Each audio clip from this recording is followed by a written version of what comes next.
याद रखिए व्यूवर्स कि अगर आज का लेक्चर आपने सुन लिया कंप्लीट शुरू से लेके आखिर तक, तो आप ज़िंदगी भर करेक्ट यूज़ ऑफ वर्ब में कोई मिस्टेक कभी नहीं करेंगे।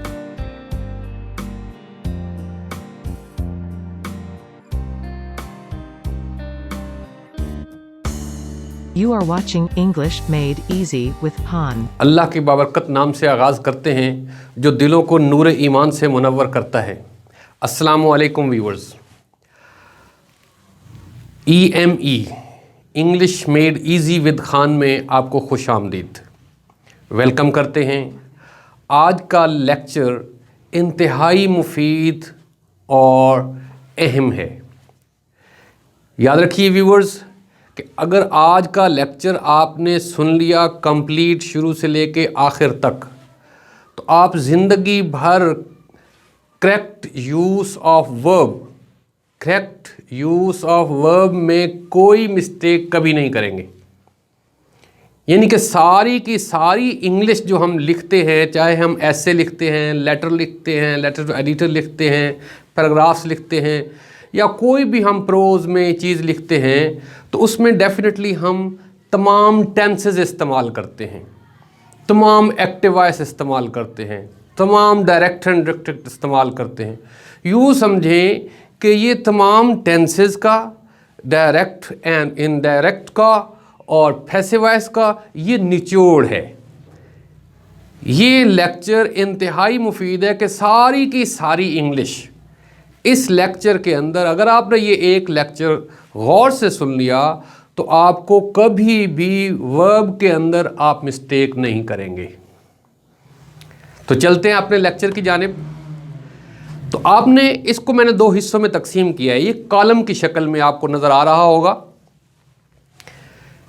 कि एक है इंग्लिश के अंदर वो अलामतें कौन कौन सी हैं, वो साइंस, वो सिंबल्स, वो कौन कौन से साइंस हैं, और हमने फॉर्म कौन सी लगानी है।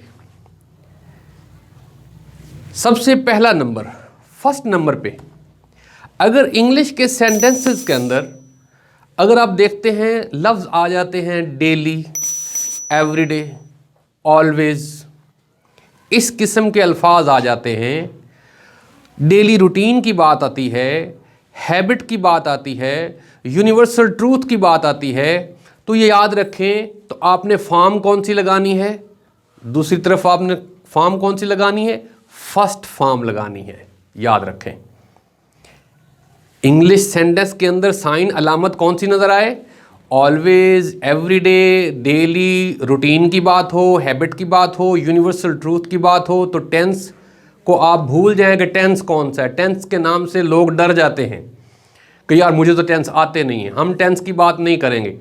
तो आपने फॉर्म कौन सी लगानी है जी, फर्स्ट फॉर्म लगानी है।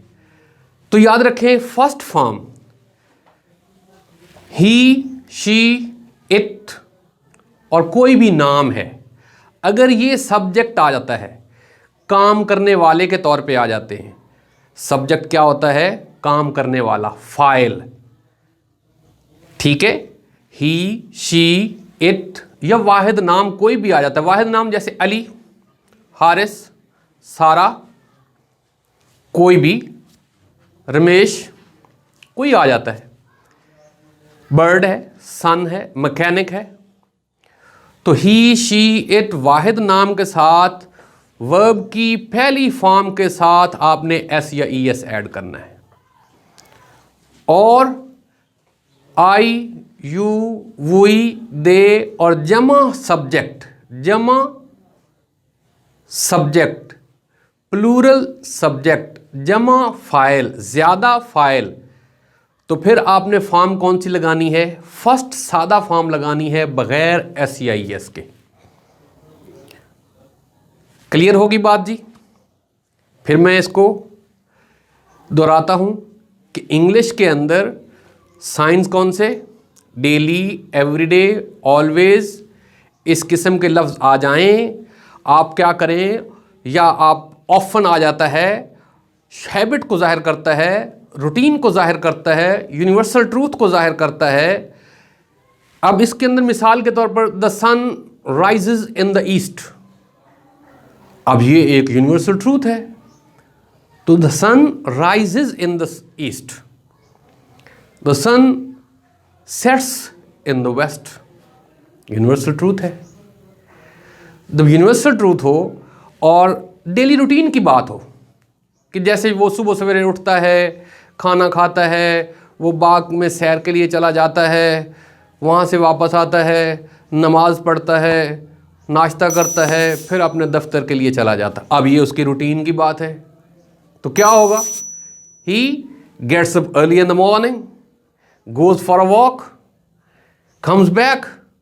तो सारे आप फॉर्म के साथ क्या कर रहे हैं? फर्स्ट फॉर्म के साथ SEIS देख रहे हैं, बिकॉज सब्जेक्ट के साथ, सब्जेक्ट कौन सा है? ही है, तो ही, शी, इट वाहिद नाम सब्जेक्ट होगा तो वर्ब के साथ SEIS लगाएंगे, और अदरवाइज आप फर्स्ट फॉर्म लगाएंगे अगर ही, शी, इट वाहिद नाम के अलावा कोई भी आ जाता है। तो उर्दू इंग्लिश में अलामतें और आगे फॉर्म, इंग्लिश में अलामतें। अब नंबर टू में क्या है?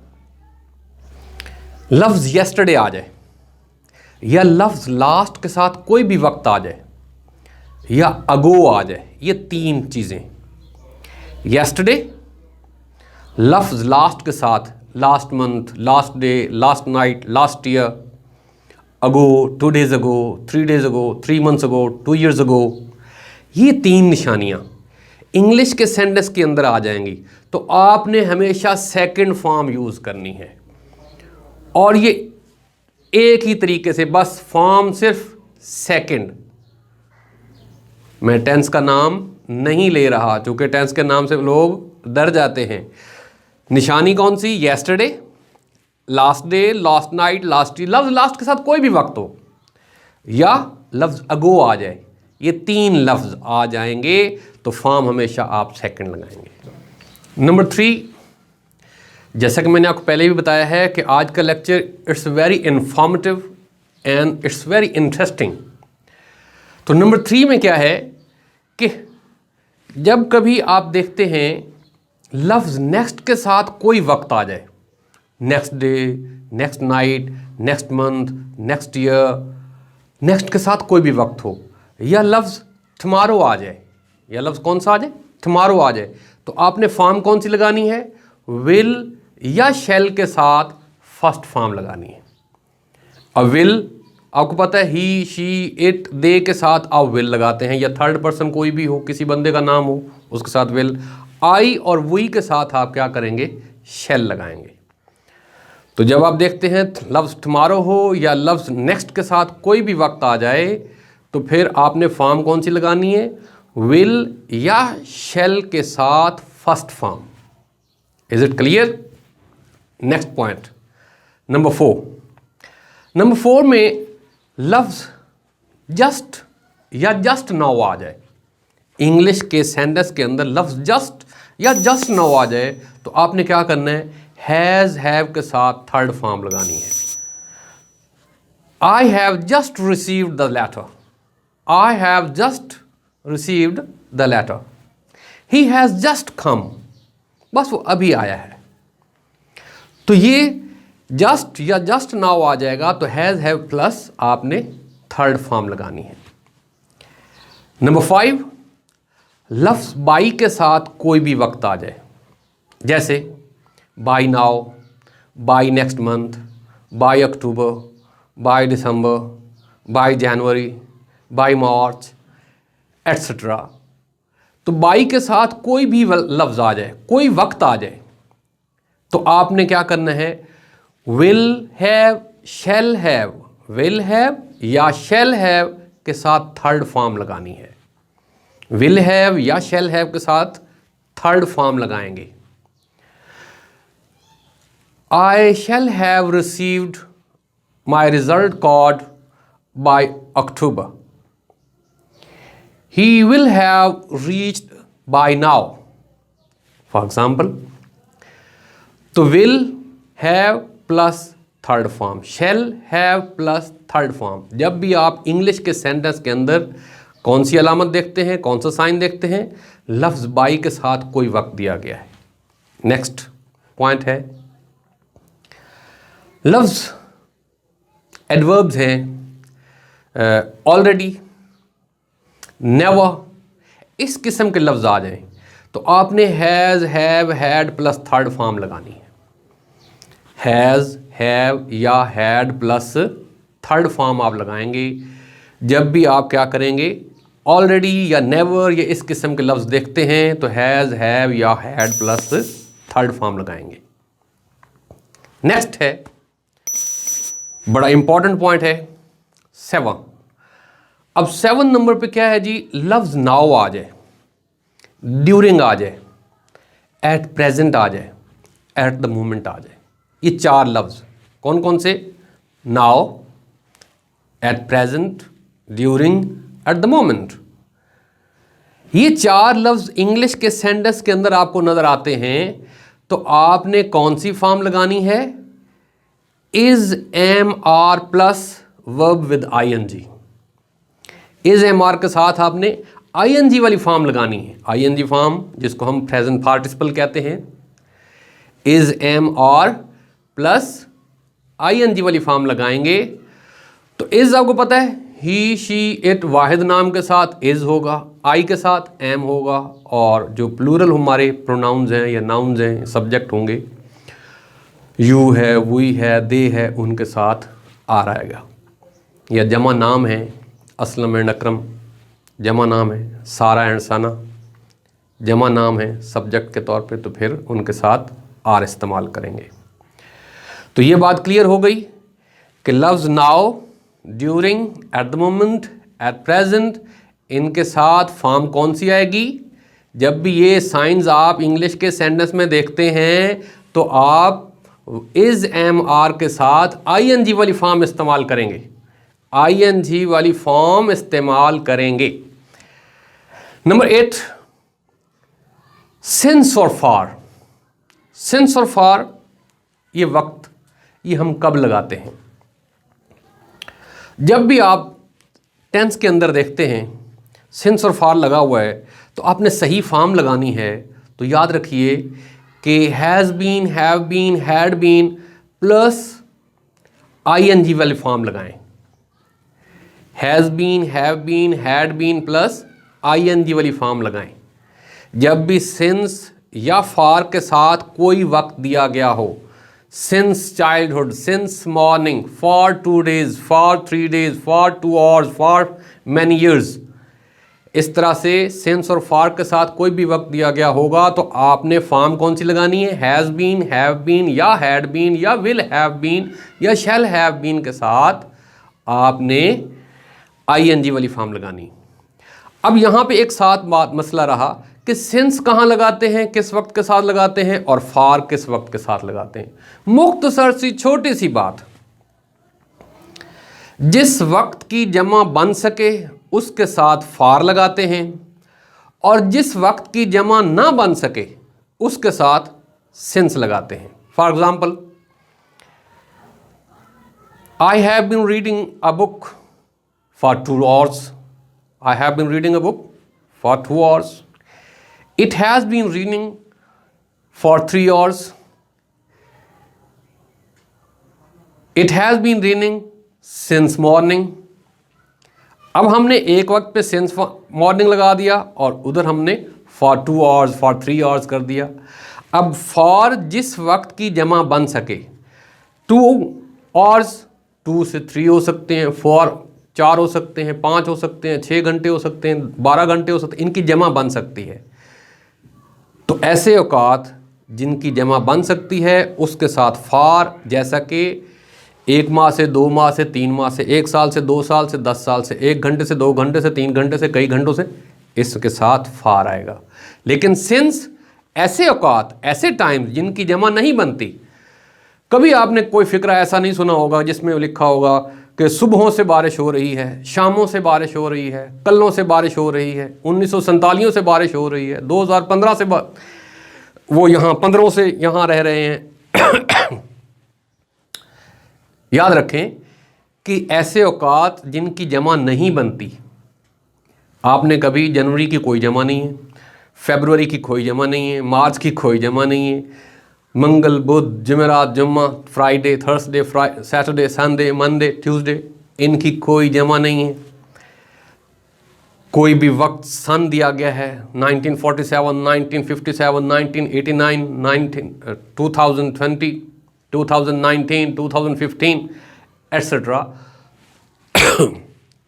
1 बजे से 2 बजे से 10 बजे से, कल से शाम से, बचपन से लड़कपन से, इनकी जमा नहीं बनती। तो इनके साथ हम क्या करते हैं, सेंस लगाते हैं।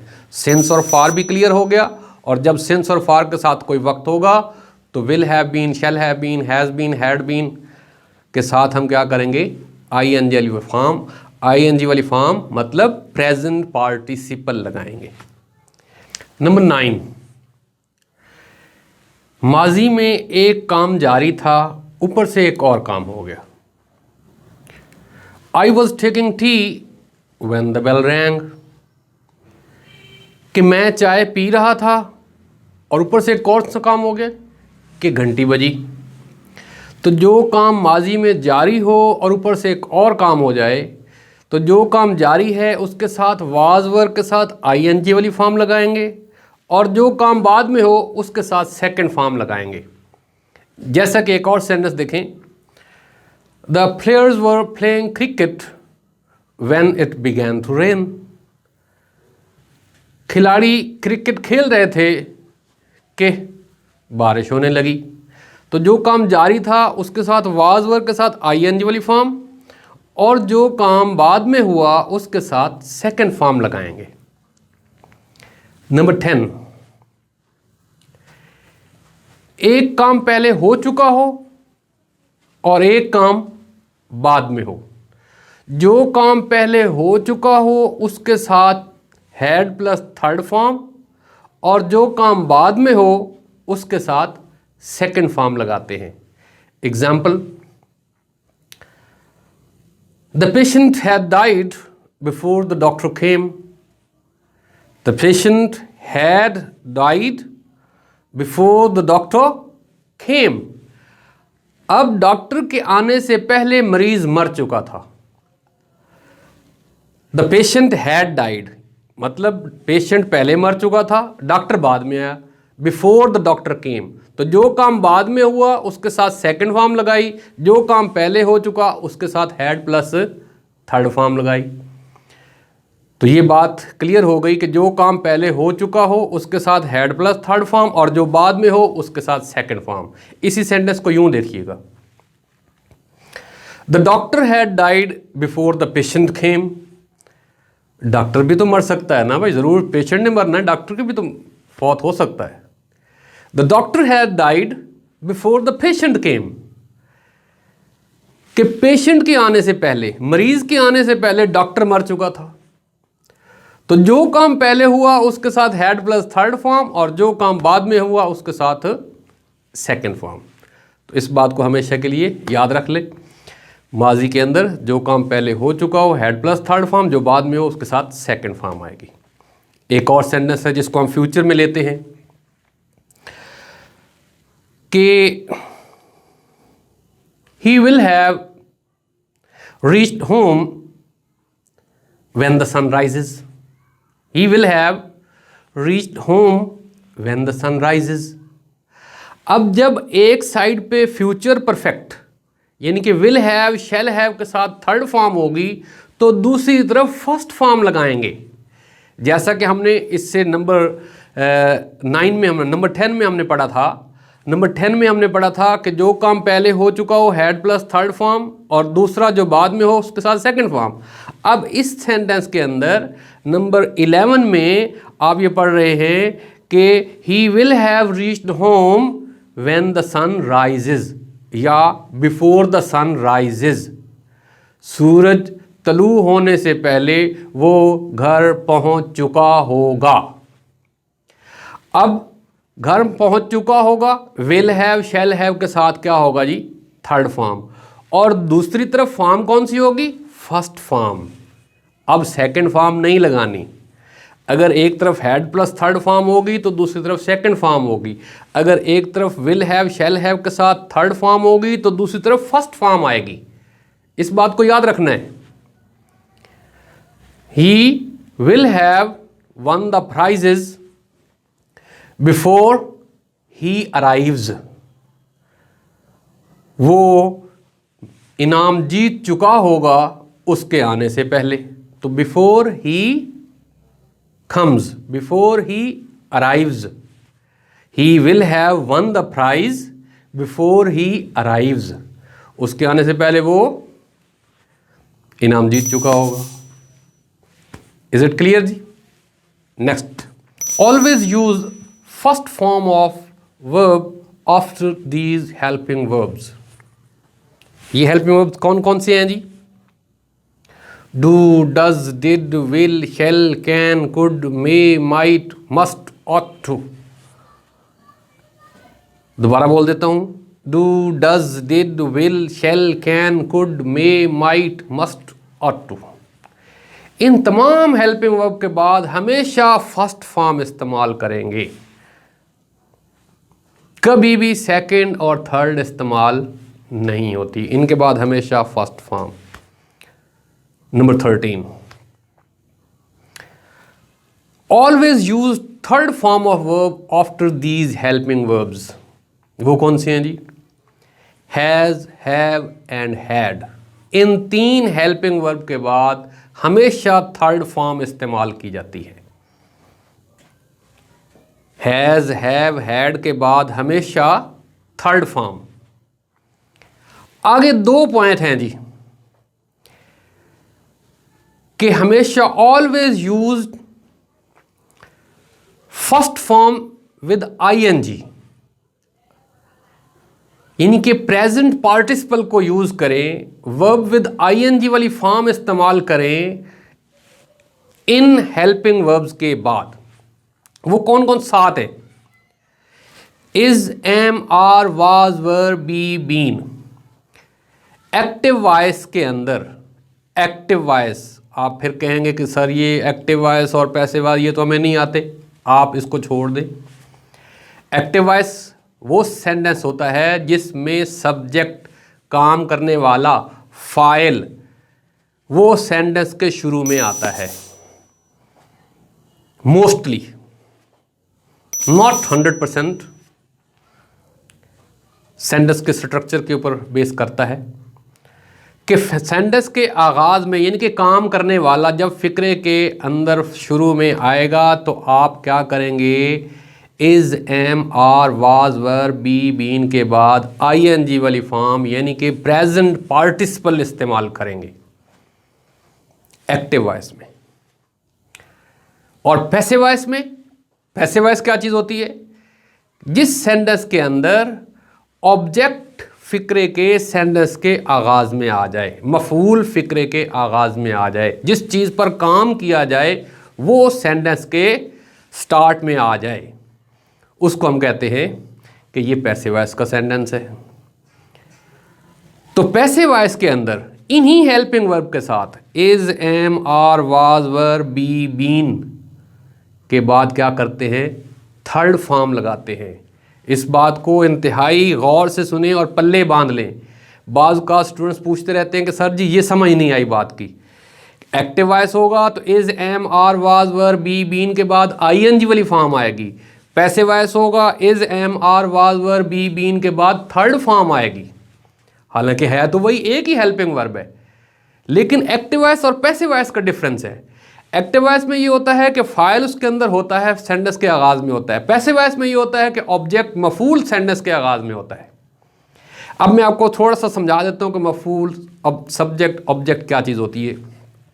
जैसे ही राइट्स अ लेटर, ही काम करने वाला और लेटर जिस चीज़ पर काम किया गया।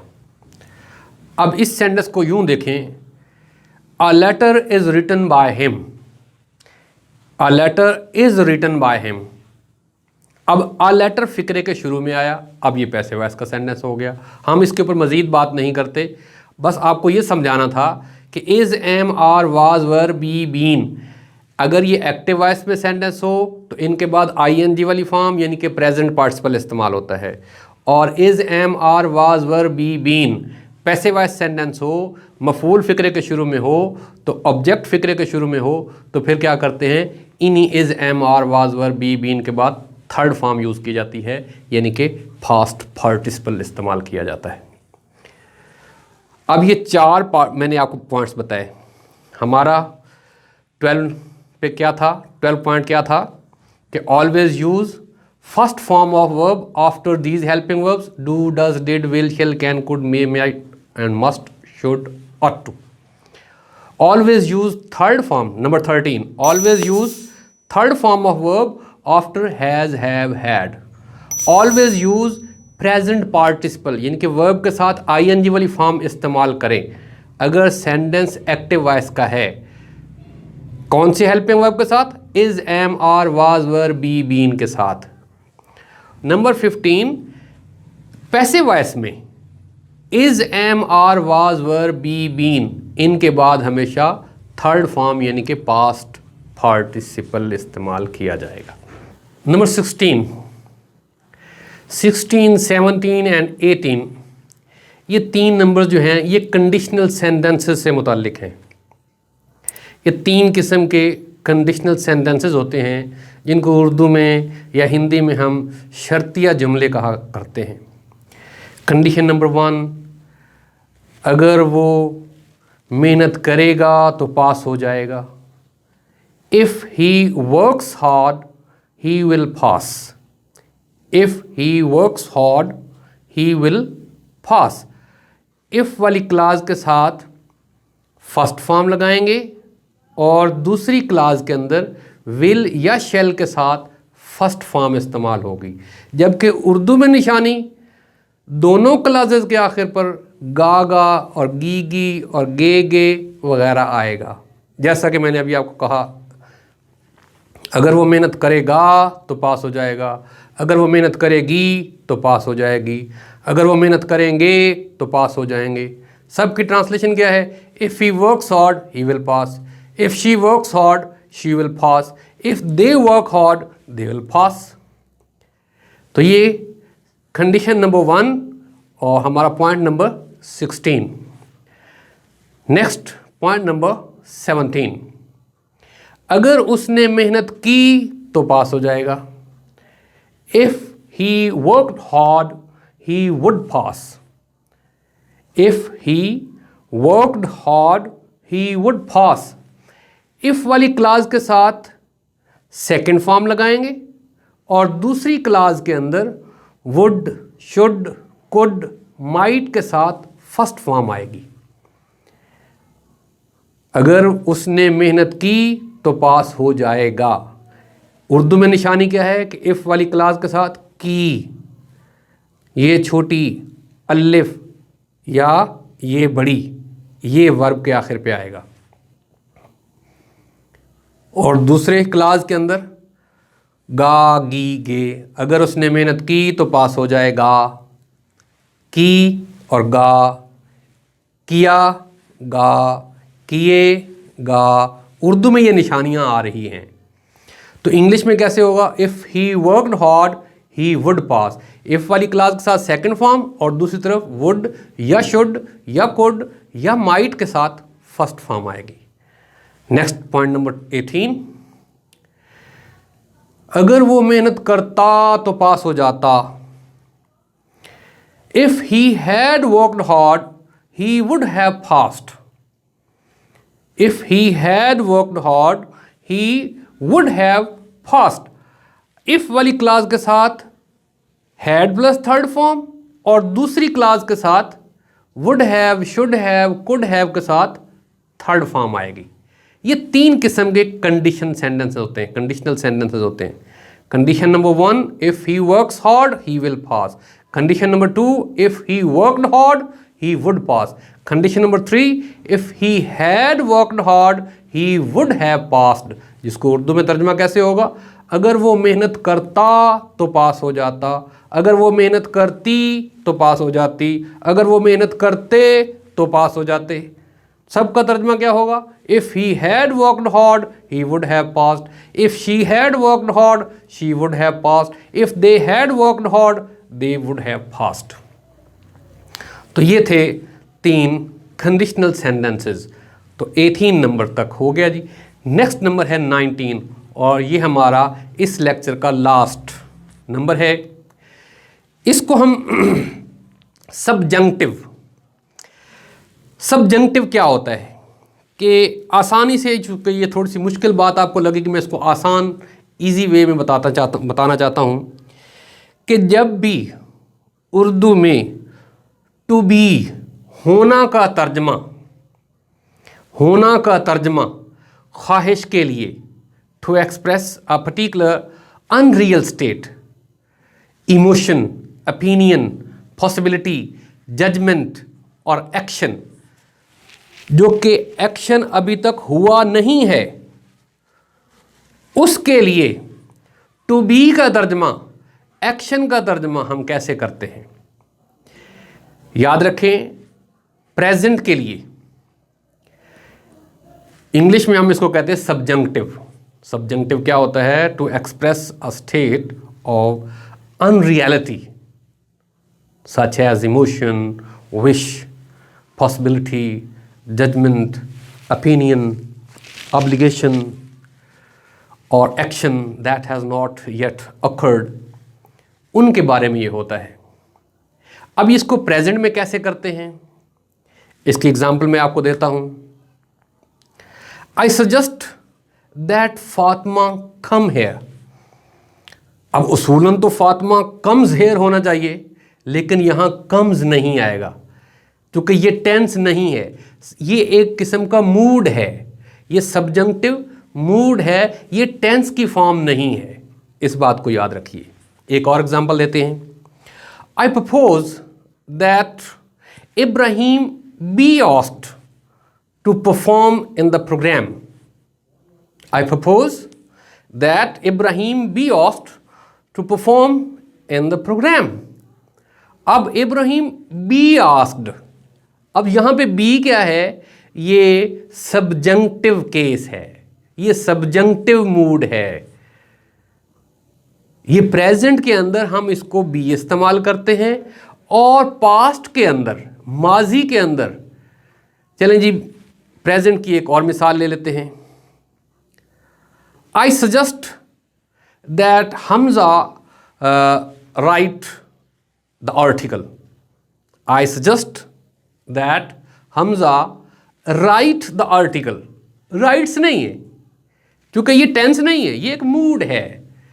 ये टू बी की जगह पे, एक्शन की जगह पे, जो कि अभी तक हुआ नहीं है, ख्वाहिश है, ओपिनियन है, पॉसिबिलिटी है, सजेस्चन है, एक एक्शन है जो कि अभी तक हुआ नहीं है, उसके लिए ये सब्जंक्टिव मूड इस्तेमाल किया जाता है, सब्जंक्टिव केस इस्तेमाल किया जाता है। तो प्रेजेंट में बी और पास्ट में वर्क के साथ इसको ट्रांसलेट करते हैं। जैसा कि ये 3 लफ्ज़ याद रखिएगा, एज इफ, एज दो, वुड दैट। काश मैं अमीर होता, would that I were rich, would that I were rich. अब आई के साथ वर इस्तेमाल किया जा रहा है, तो ये सब पास्ट के लिए होना का तर्जमा तमाम फाइलों के लिए, चाहे he, she, it, they, I, you, वो, तमाम फाइलों के लिए वर इस्तेमाल किया जाता है। इस बात को याद रखना है। She cried as if she were mad. She cried as if she were mad. वो ऐसे चिल्लाई गोया के पागल हो। तो होना का तर्जमा किससे हो रहा है? वर से। ये क्या है? ये सब्जंक्टिव मूड है। I wish I were there. मेरी ख्वाहिश है कि मैं वहां पे होती।